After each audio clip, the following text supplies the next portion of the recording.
Ay, naku guys, yun itong buhok ko. Sabog na naman. So, papakitaan ko kayo guys kung gaano kaganda tong Yuzu Fine sa buhok. Kita nyo yan? Kung gaano kagulo. Kaya hindi kagulo yung buhay ko. Charis. Hindi. Ito mo nalagay dito. Ayan. So, ito mo nalalagay ko yung kabila para magkaroon tayo na.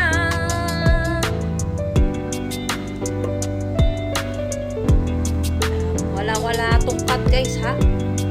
Ang amoy nito is fruity na sweet. Ayan. Tapos, susuklayin ko na siya guys. Ayan. Nakikita nyo ba kung gaano siya kaganda na? Ayan. Compare nyo dito sa isa na parang kala mo sobrang gulo ng buhay mo. Ayan. Lambot, di ba? Ginagamit ko to pag aalis ako, pag magja-jogging ako, gano'n.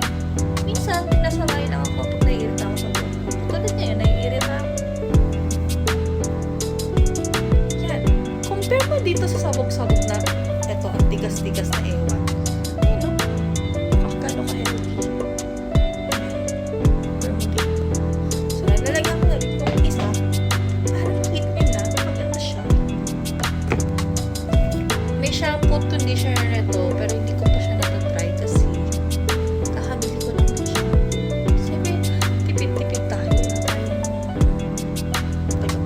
bilhin ka. Dahil kulang naman ang bumibili ng lahat-lahat. So, ayan, spray ko lang ulit. Diba? Tingnan nyo guys, kung gaano siya kaganda.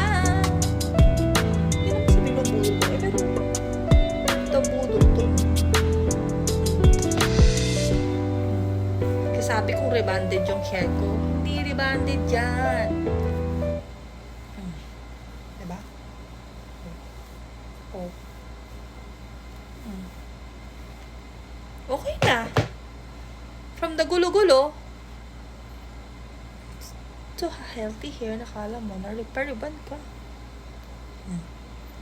Syakaan, diba? Oh. Panis yan sa inyo, oh. Oh. Oh. Oh. Oh. Oh.